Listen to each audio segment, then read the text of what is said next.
So as you all are well aware, Metal Gear Solid is one of my favorite video game franchises of all time, and I absolutely love these games. When the Metal Gear Solid Master Collection Volume 1 was announced for platforms including the Nintendo Switch, I was optimistic, I was happy, I was hopeful, but then I remembered, well, this is Konami. We've heard some interesting things about the physical edition of this game having pretty much nothing on it. The game was not going to run at 60 frames as it was running on other platforms, but 30 frames instead. And it seemed like the Switch version was just going to be a colossal failure. But how did it turn out? Is it truly a full-on disappointment? We're going to take a look at the games in action, see how they run, see how they play, and I'm going to let you guys know the truth about the Metal Gear Solid collection for your Nintendo Switch. So first things off, this is kind of a bit of a minor nitpick, but it's something that bothers me, and it bothers me probably way more than it should.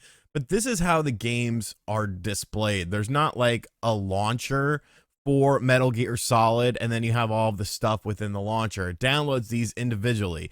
Now, like, I get that, I get that you can buy these individually, so like you might not pick up Snake Eater, but you bought the original Metal Gear Solid. Like, okay, that's fine, but it still should have a launcher, and from that launcher, it allows you to choose what you have. Like, this just looks so sloppy, and it takes up so much real estate, and I don't know why it bothers me so much, but it does genuinely bother me. So when you boot up one of the games, you get this little menu system here that allows you to see some of the different things. So you have the game selection, the master book, the screenplay book, download stuff, which is kind of like Japanese language packs and different stuff like that. You got some basic options and stuff like that. So that's kind of cool. I like the screenplay book. I think that's actually a nice little addition to the game. It allows you to basically get the script of the game and kind of how everything plays out. I like that. That's cool. As someone who's a big fan of Metal Gear Solid, I appreciate things like that. The little artwork is still pretty cool, but like it says that the story compendium was compiled using in-game story content that was still in development at the time. So I was like, something gonna be different? I don't know. Then you also have the master book, which is kind of like the overseeing book about this game. Tells you about all sorts of Metal Gear related stuff.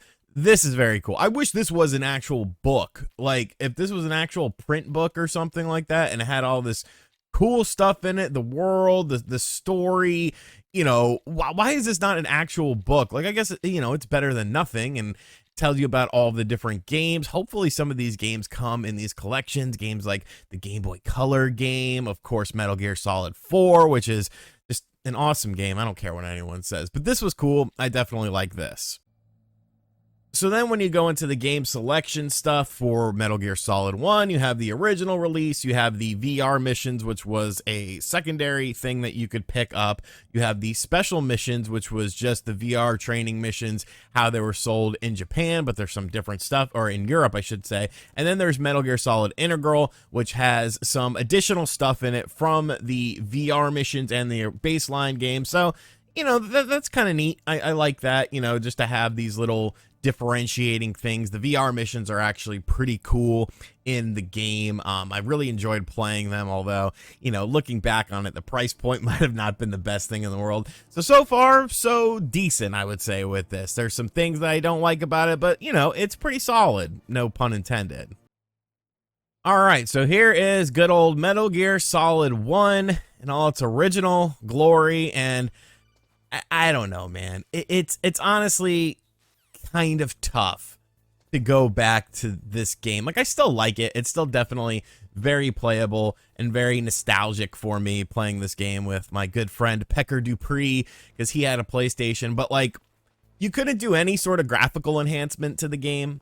Like, even just like an HD filter would have been nice. I'm not expecting you to transpose the entire game and, in like a Twin Snake style or anything like that, but clean it up a little bit. Like emulators out there that I've shown you on this channel, stuff like DuckStation, they can make these games look awesome with internal resolution upscaling, and this just feels very bare bones. And I'm glad it has the original stuff in here, but at the same time, it's like options.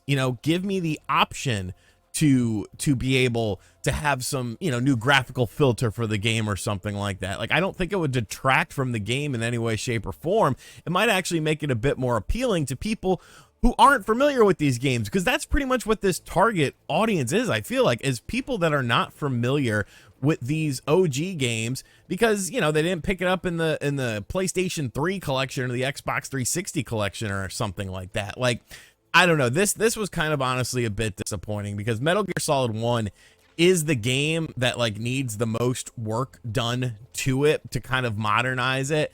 And I appreciate the authenticity of this version of the game, but there should have been an option to have something else, especially when we're talking. You gotta remember, this is a $60 compilation, or you could buy the games individually at $20. But I mean, it's Metal Gear Solid 1 in its purest form, so you know, you got to go back in a bit of a time machine to enjoy it. As someone who's a retro gamer at heart, you know, I can look past it, but I could definitely see why some people would kind of be like, oh, you know, this is a little bit too old for me to play.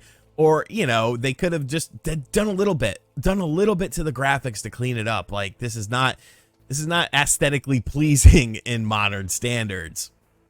Now, before we take a look at 2 and 3, I want to show you guys some of the bonus content that's in here. Of course, you get Metal Gear and Metal Gear 2 Solid Snake. These were MSX games that were never officially translated until Metal Gear Solid 3 Substance on the, or Subsistence, I should say, on the PlayStation 2. They were brought over to that compilation. So that's cool. You know, I'm someone who had that back in the day. I was a Metal Gear fanboy. You can see here, you also get the screenplay book with it. You get the 2 different games to choose from, the origins of Solid Snake and stuff like that. You know, it's fun to revisit these games. They do have some really good music in these games. That's definitely worth checking out, I feel. But, you know, it's cool. It's fine. It's nice that they're here, because more games the merrier, in my opinion. And then in the true bonus content section here, you get some additional stuff. You could download some of the graphic novels that came out. You know, back in the day when these came out, as big of a Metal Gear fan as I was, like, I own these. But I didn't really like the art style. Like, I don't know, it's just kind of, you know, drab and a little bit boring. And I guess it sort of fits for Metal Gear Solid 1, but Metal Gear Solid 2, I don't know, it was had a little bit more flair and pizzazz in it. You have a digital soundtrack selection as well that doesn't feature like every song. Like, it features some songs. You know, these are some of the MSX songs, and then there's some Metal Gear Solid 1 songs, and then some 2, and then some 3. Like, there's only 20 songs on here. There's more than 20 songs in the game that you could have chosen from. You know, I don't know. Like I was saying, the MSX songs are really, really good songs, and only have like 3 from the 2 MSX games. Kind of a bit half-assed. I got to keep it a buck. And then, of course, you also get Metal Gear for NES and Metal Gear 2 Snake's Revenge for the NES. These are actually not canon to the Metal Gear universe whatsoever. So they're kind of throwaway games, in my opinion. They're not very good games, in my opinion. Like, Snake's Revenge has nothing to do with the mainline games, but I guess it's kind of cool to have them here as an option. I don't see many people like, oh man, I really want to, unless you have nostalgia for Metal Gear or Snake's Revenge on the NES. Like, I don't see a lot of people wanting to play these games, especially when the MSX games are just so much more advanced and they are canon to the story. But I guess it is nice that they are there. All right, so here's Metal Gear Solid 2. As you can see, this is the Substance edition of the game. Features the Snake Tails and the additional missions and stuff like that. So that's pretty cool. You know, obviously these are just ports of the HD versions of the game that came out in the Metal Gear Solid HD thing that was on like the PlayStation 3 and the Xbox 360, which I still recommend picking that up if you have the option to, unless you only have a Nintendo Switch. But, you know, it's nice that they're here. You know, that's cool. That gives you some additional content in the games. But actually, Metal Gear Solid 2 was the game that I was most worried about in this compilation, simply because of the fact that this game originally on the PS2 ran at 60 frames per second. And this version of the game runs at 30 frames per second. And I was genuinely worried that it would feel just so jank that I wouldn't be able to enjoy it. But surprisingly, that's not like really the case for me. Like, I'm still, you know, I think it plays good to the point of where like I want to run through it again, even though it is 30 frames per second and it's 60 on other platforms. Like, I don't feel like it detracts a whole hell of a lot from the experience. Now, of course, you could always do something like emulate the PS2 versions of these games and, get potentially higher resolutions and higher frame rates, obviously, with them. But I was definitely concerned about this version of the game. But no, like it runs and it feels pretty good. And I don't really, and this could just be a me thing. I'm not trying to, simp for the game, although I am a huge Metal Gear Solid fan. I don't really feel like it detracts from the experience. You got to remember, I know these games like the back of my hand. I have played through these games so many freaking times that, like, I know what there is to know about them, how they should feel, how they should play.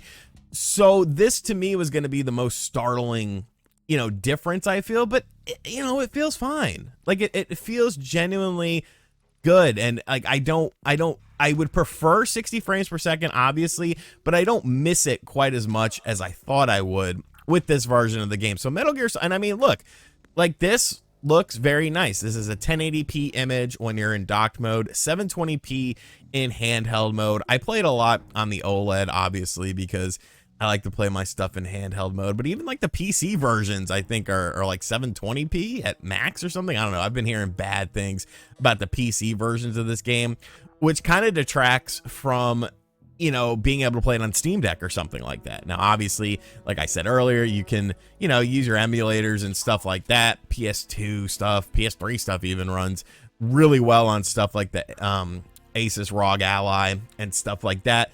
But this is, I feel, it's a good version. It's not the best version of the game, but I think it's good in the sense that, it doesn't feel horrible like I was expecting it to. So pleasantly surprised with Metal Gear Solid 2. I absolutely love this game. You guys know, if you know anything about me, I have a strong connection with this game. So very nice to see this on the Switch and, pretty fun still with the reduced frame rate. And then, of course, you have arguably one of the greatest video games of all time, the best Metal Gear game, in my opinion, of all time, Metal Gear Solid 3. Now, this game did not originally run at 60 frames per second on the PlayStation 2. This was a 30 frames per second game because it's a hell of a lot bigger than some of the other Metal Gear games. But this is a game that, once again, like, I've actually put a lot more time into this one than I have with the other ones. The other ones, like, I'm just so familiar with them. I was kind of just, checking them out, make sure everything was functioning as it should. But I ended up playing like almost an hour of this game already just because it's so addicting. And it feels good. It feels good at the 30 frames per second. Like I said, obviously I would prefer 60 frames per second if possible, but I think it feels good. It feels like it should. I will say, the image quality, it's not bad or anything like that. Like, Snake looks good. The enemies all look good and stuff like that. But it looks a little kind of soft to me. I would have expected it to be maybe a little bit sharper. I don't know. Maybe that's just some false expectation I made in my mind, but that's kind of how I would have envisioned it. I do like the fact that I'm actually playing with Joy-Cons right now, and like, since I was kind of like focusing on one side of my body there, only one side of the Joy-Con was making like a vibration when I was going up that tree. And then when I jumped down, it was both sides of the vibration. So, that's kind of cool. I'm sure that's available in all the versions. I know, look, the dog, I'm sorry, but he was going to kill me. Okay. And I don't feel like dying. So, but just the fact that, like, a whole new generation of people are going to be able to experience this game, that's a cool thing in my opinion. Like, I absolutely love the Metal Gear games, but just the fact that a whole new generation of people are going to be able to play these games potentially,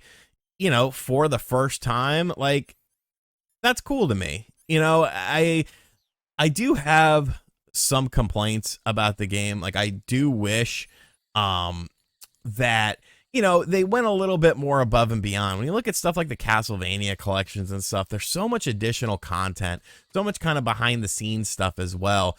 And Metal Gear has that sort of stuff. Like, you couldn't have included the document of Metal Gear Solid 2, which was a PlayStation release that came out, and you could like look at different areas and, see different stuff that you wouldn't see in the main game. Get down, Snake.